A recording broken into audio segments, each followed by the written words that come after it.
9/11 is infamous, not just for the 2001 attacks, but also for what happened when terrorists raided the U.S. compound in Benghazi, Libya in 2012.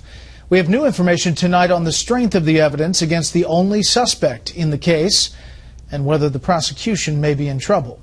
Here's Chief Intelligence Correspondent Catherine Herridge. The administration promised swift justice after the murder of Ambassador Chris Stevens, Foreign Service Officer Sean Smith, and former Navy SEALs Ty Woods and Glenn Doherty. But 2 years later, the U.S. Attorney's Office wants more time to prosecute Ahmed Abu Khatallah, the only suspect in U.S. custody. You're dealing with classified information and a terrorist who was part of al-Qaeda for 2 decades.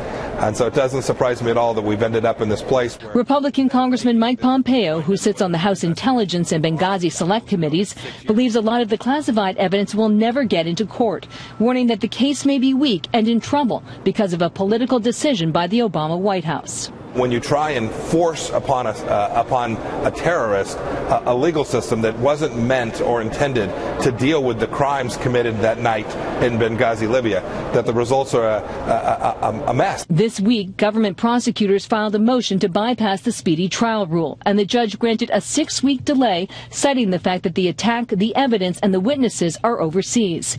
Former FBI Director Robert Mueller, under whose watch the case was gathered, recently implied there are only a handful of witnesses against Khatallah and that the FBI faced blocks in Libya. That makes it very, very difficult to identify witnesses and then to get to witnesses.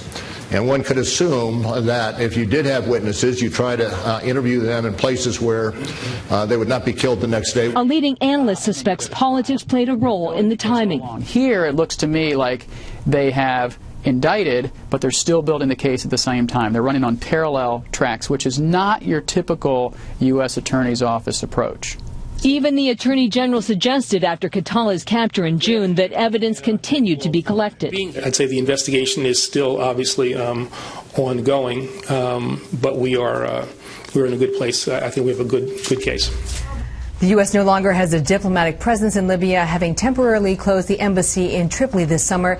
That will not make it easy to get evidence and witnesses to federal court, Bret. Thank you, Catherine. You're welcome.